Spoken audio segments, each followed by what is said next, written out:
Assalamualaikum warahmatullahi wabarakatuh. Halo semuanya.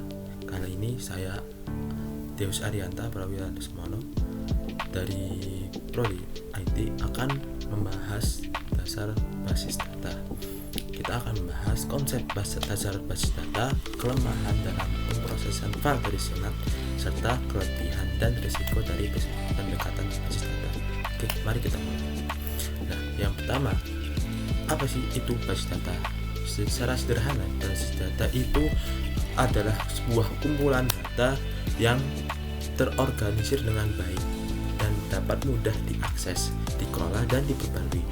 Bayangkan nih, sebuah perusahaan buku-buku diatur berdasarkan kategori dan katalog, sehingga kita bisa menemukan informasi dengan cepat. Begitulah cara kerja basis data bekerja dalam dunia digital. Nah, selanjutnya, di dalam basis data itu informasi disimpan dalam bentuk tabel-tabel yang memiliki relasi satu sama lain. Dengan cara ini, pencarian dan pemrosesan data menjadi lebih efisien. Nah, selanjutnya, sebelum adanya basis data, perusahaan dan organisasi menggunakan file tradisional untuk menyimpan informasi. Namun ada beberapa kelemahan utama dalam pendekatan ini. Nah, yang pertama, adanya redundansi data, karena data dapat disimpan di berbagai file terpisah. Sering terjadi file duplikasi yang membuat penyimpanan itu tidak efisien dan meningkatkan resiko inkonsistensi. Misalnya, jika perubahan alamat pelanggan, semua file yang berisi informasi pelanggan harus diperbarui secara manual. Nah, selanjutnya, itu kedua itu ada kesulitan akses data.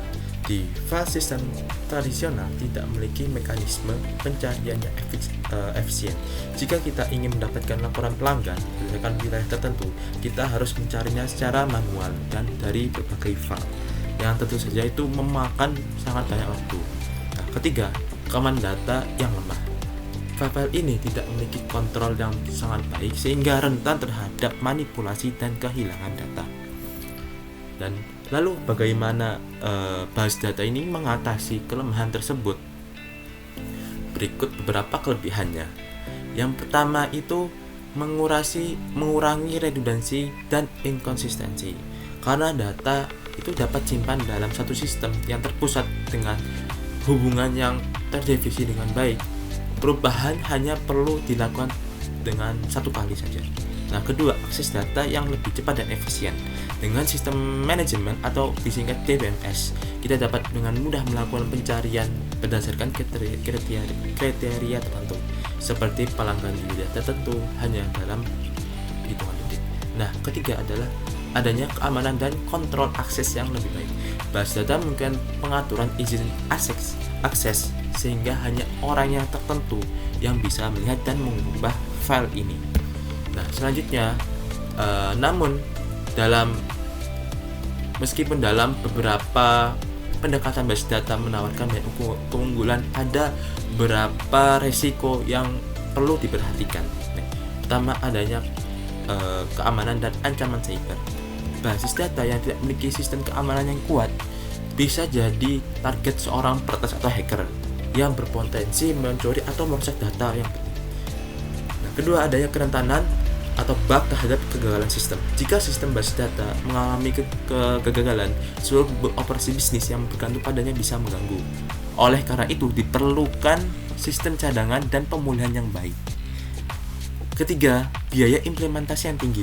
Mengadopsi sistem basis data atau DBMS ini memerlukan investasi dalam perangkat keras dan perangkat lunak serta pelatihan sumber daya manusia.